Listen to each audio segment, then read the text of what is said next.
Sebelum melanjutkan, jangan lupa subscribe dulu, terima kasih. Bab 385 plot baru. Semua orang di Istana Bela Diri Suci mengira Jiang Chen hanya mengarang alasan, dan itu benar-benar alasan yang buruk. Bahkan dalam benak Wu Jiu, bukanlah keputusan yang bijaksana untuk menyinggung kaisar kekaisaran karena senjata kaisar yang rusak. Kaisar ke-10, bagaimana kau tahu aku tidak bisa menciumnya? Pedang ini adalah senjata natalku, dan jika Kaisar ke-10 tidak puas dengan jawabanku, kau dapat menggunakan senjata tempurmu dan memukul pedangku. Setelah mengatakan itu, Jiang Chen langsung menghunus pedang suci surgawi. Pedang itu telah dilihat oleh banyak orang, jadi itu bukan rahasia. Karena itu, Jiang Chen tidak takut mengungkapkannya kepada Kaisar Kekaisaran. Berdengung. Ketika pedang suci surgawi ditarik keluar, atmosfer di Istana Suci Bela Diri langsung bergetar dan menghasilkan suara dengungan yang keras. Badan pedang yang seperti kristal bersinar terang, membuat orang sulit untuk menatapnya secara langsung. Pedang yang luar biasa, pedang ini jelas bisa dianggap sebagai senjata superior yang paling hebat, bahkan memancarkan aura senjata raja. Ekspresi Tiangang Yi berubah. Dia sebenarnya ahli dalam membuat senjata tempur, dan meskipun dia tidak ingin mengakuinya, tidak ada senjata unggul lain yang dapat dibandingkan dengan milik Jiang Chen. Setidaknya, tidak ada senjata tempur yang dimiliki siapapun di tempat itu yang dapat dibandingkan dengannya. Jika ada satu senjata tempur yang dapat melampaui dunia ini, itu adalah senjata Raja Kaisar Kekaisaran. Saya mendengar bahwa Jiang Chen memiliki pedang yang sangat tajam seperti senjata raja. Conger dikalahkan olehnya karena pedang ini, dan semua jenius jiwa tempur dari klan Sangguan dan Sekte Pedang Myriad terbunuh oleh pedang ini. Tampaknya rumor itu benar. Kata Kaisar ke-10, terkejut oleh pedang itu. Pedang yang bagus. Wu Jiu tidak bisa menahan diri untuk tidak memuji. Pedang yang luar biasa seperti ini dapat dengan mudah membuat siapapun yang melihatnya terpesona. Orang yang paling terkejut di tempat itu sebenarnya adalah Kaisar Kekaisaran. Dia adalah orang dengan kultivasi terkuat di sini, dan setelah mencapai alam Raja Tempur, indranya telah mencapai tingkat yang tidak dapat dibandingkan dengan yang lain di ruangan ini. Namun, untuk beberapa alasan yang tidak diketahui, senjata unggul puncak ini benar-benar memberinya sedikit tekanan. Ini adalah situasi yang sangat langka bagi Kaisar Kekaisaran. Jiang Chen, aku benar-benar tidak menyangka kau memiliki bakat yang luar biasa, cukup untuk menempa pecahan senjata kaisar menjadi senjata tempurmu sendiri. Sepertinya kau memang seorang pria dengan bakat yang hebat. Menurutku, kau harus memberikan pedang itu kepada Kaisar Kekaisaran, sebagai tanda terima kasih. Kaisar ke-7 menyarankan. Dia bahkan tidak berusaha menyembunyikan kejelekannya. Dia tidak sendirian, Sangguan Seng dan Tiangang Yi juga sama-sama tersenyum jahat. Mereka pikir tidak mungkin mereka bisa membalas dendam sekarang, tetapi tanpa diduga, seluruh situasi telah berbalik arah. Kaisar Kekaisaran jelas sangat tertarik pada pedang Jiang Chen. Atau, dengan kata lain, dia sangat tertarik pada bagian senjata kaisar yang rusak itu. Jika Jiang Chen menolak memberinya pedang suci surgawi, itu sama saja dengan tidak memberikan muka apapun kepada Kaisar Kekaisaran, dan setelah Jiang Chen menyinggung Kaisar Kekaisaran, dia tidak akan memiliki akhir yang baik di benua timur. Dua sinar terang keluar dari mata Jiang Chen. Dia melirik wajah Kaisar ke-7 yang menjijikkan dengan keinginan kuat untuk meninggalkan bekas sepatu di wajah orang jahat ini. Penghargaan. Penghargaan untuk adikmu yang menyebalkan. Jika Kaisar Kekaisaran benar-benar menghargai Jiang Chen, dia tidak akan memintanya untuk menyelesaikan misi yang mustahil. Dan sekarang, dia mencoba mengambil pedang suci surgawi milik Jiang Chen. Penghargaan macam apa ini? Jiang Chen memiliki keinginan kuat untuk mengamuk sekarang, tetapi dia tahu perbedaan antara dirinya dan Kaisar Kekaisaran.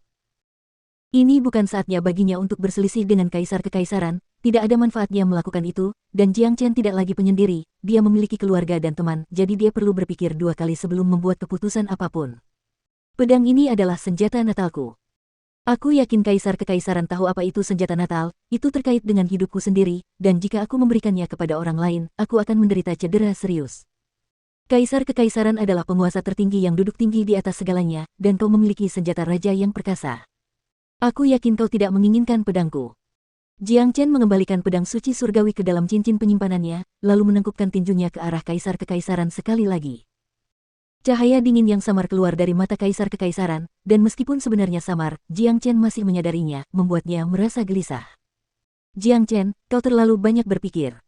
Aku tidak pernah mengatakan aku menginginkan senjata natalmu, aku hanya mengatakan aku ingin melihat pecahan senjata kaisar yang legendaris itu. Karena kau sudah menggabungkannya dengan senjata natalmu, lupakan saja. Kaisar Kekaisaran berkata sambil tersenyum. Ada ekspresi tidak puas yang jelas tersembunyi di balik senyumnya, dan semua orang di tempat itu dapat melihatnya dengan jelas.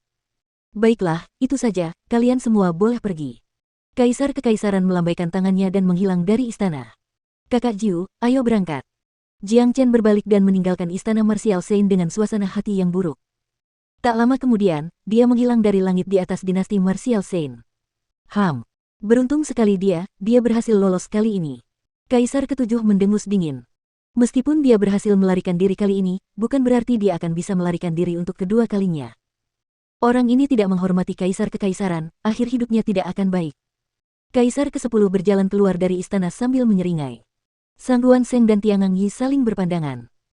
Kedua pria itu memasang ekspresi muram di wajah mereka, dan mereka bisa melihat sesuatu dari tatapan masing-masing, tak satu pun dari mereka akan melupakan masalah ini begitu saja.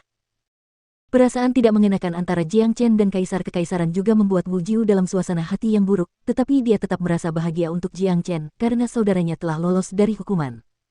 Saudaraku, aku akan memberimu status murid Istana Bela Diri begitu kita kembali. Kaisar Kekaisaran telah membuat keputusan terakhirnya, semua kebencian antara kamu dan orang-orang itu sekarang telah dihapuskan, dan kamu sekarang menjadi bagian dari Istana Bela Diri, dan itu berarti mereka yang menantangmu juga menantangku. Wu Jiu menepuk bahu Jiang Chen. Saudara Jiu, Kaisar Kekaisaran adalah orang yang berpikiran mendalam, tetapi Anda adalah orang yang berkarakter lugas. Ada perbedaan besar di antara kalian berdua, saya pikir Anda harus berhati-hati di masa mendatang. Jiang Chen mengingatkan Wu Jiu. Ia punya firasat bahwa konflik antara Wu Jiu dan Kaisar Kekaisaran suatu hari akan meletus, dan pada saat itu, Wu Jiu akan berada dalam posisi yang tidak menguntungkan. Saudaraku, kamu terlalu khawatir. Kaisar Kekaisaran dan aku adalah saudara. Selain itu, dia adalah Kaisar Kekaisaran sekarang, penguasa tertinggi dinasti Martial Saint dan benua timur, jangan terlalu memikirkannya. Wu Jiu berkata sambil tersenyum. Tidak sulit untuk mengatakan bahwa dia tidak berdaya melawan Kaisar Kekaisaran. Saya harap begitu. Jiang Chen menanggapi dengan senyuman dan tidak melanjutkan. Dalam benak Jiang Chen, Wu Jiu adalah pria sejati, pria dengan karakter yang lugas. Dia tidak pernah menggunakan tipu daya atau rencana jahat, terutama terhadap anak buahnya sendiri. Namun, Kaisar Kekaisaran berbeda. Dia adalah pria dengan pemikiran yang mendalam, dan tidak sulit untuk melihat ini dari bagaimana dia memperoleh hak untuk mengunjungi Pulau Es 100 tahun yang lalu. Apa yang dikatakan Wu Jiu benar. Kaisar Kekaisaran berdiri di puncak dinasti Martial Saint, ia dihormati dan disembah oleh semua rakyatnya. Namun, karena itu, ia tidak dapat menerima penolakan apapun, karena itu tidak ada bedanya dengan menantang kedaulatannya.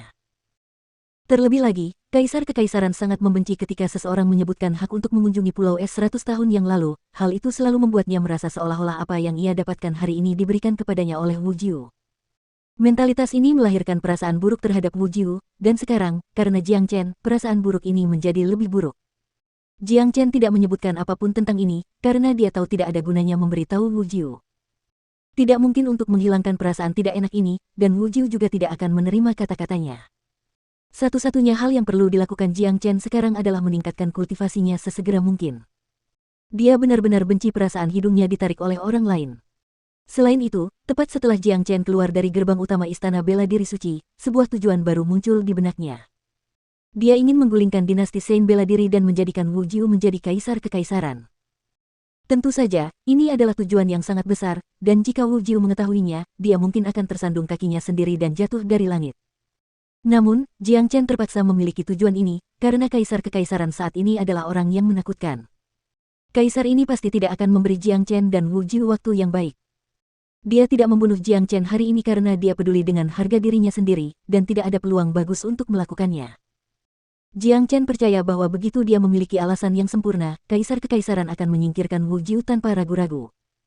Jiang Chen tidak ingin hal ini terjadi, dan untuk mengubahnya, ia membutuhkan lebih banyak kekuatan. Di dunia yang kejam ini, tidak ada yang lebih penting daripada kekuatan yang dahsyat. Oleh karena itu, Jiang Chen tidak sabar untuk mendapatkan kekuatan yang besar, ia ingin meningkatkan kultivasinya. Hanya dengan kultivasi yang hebat ia dapat mengubah segalanya. Setelah kembali ke Istana Bela Diri, Jiang Chen langsung berlatih secara tertutup. Untuk saat ini, ia akan aman di Istana Bela Diri. Ia ingin memanfaatkan waktu luangnya untuk meningkatkan kultivasinya sendiri. Jiang Chen berencana untuk meninggalkan Istana Bela Diri dan melanjutkan kultivasinya di dunia luar. Saat ini, ia memiliki total 4.500 tanda naga, dan ia hanya membutuhkan 500 lagi untuk menerobos ke alam jiwa tempur. Ia ingin mencari kesempatan untuk menerobos ke alam jiwa tempur di luar Istana Bela Diri. Selama ia menerobos ke alam berikutnya, kekuatan tempurnya akan meningkat pesat, dan ia tidak perlu lagi mengkhawatirkan klan Sangguan dan Sekte Pedang Myriad. Keesokan harinya, Dinasti Martial Saint, kediaman Kaisar ke-10. Di dalam aula utama yang dihias dengan indah, duduk 5 orang, Kaisar ke-10 di kursi utama. Keempat orang ini adalah kepala klan Sangguan, Sangguan Seng, kepala sekte pedang Myriad, Tiangang Yi, Kaisar ke-7, dan terakhir, Wuchong, putra Kaisar ke-10. Bahkan, kebenciannya terhadap Jiang Chen jauh lebih kuat daripada kebencian siapapun, dan dia memiliki keinginan yang sangat besar untuk membunuh Jiang Chen. Setiap kali dia memikirkan perjalanannya ke Pulau Es, dia merasa seolah-olah wajahnya sedang dilempar ke tanah. Dengan keputusan akhir Kaisar Kekaisaran, semua dendam antara kita dan Jiang Chen telah dihapuskan. Kaisar ke-9 juga melindunginya, dan dia bersembunyi di istana bela diri. Tidak mungkin kita bisa membunuhnya sekarang, kata Tiangang Yi. Kita harus menemukan solusinya.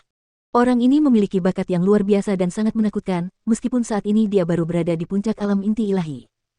Jika kita memberinya ruang untuk berkembang, akan sangat sulit bagi kita untuk membunuhnya di masa mendatang, kata Sangguan Seng sambil mengertakkan gigi karena marah. Kalian tidak lihat? Orang itu benar-benar membuat Kaisar Kekaisaran marah.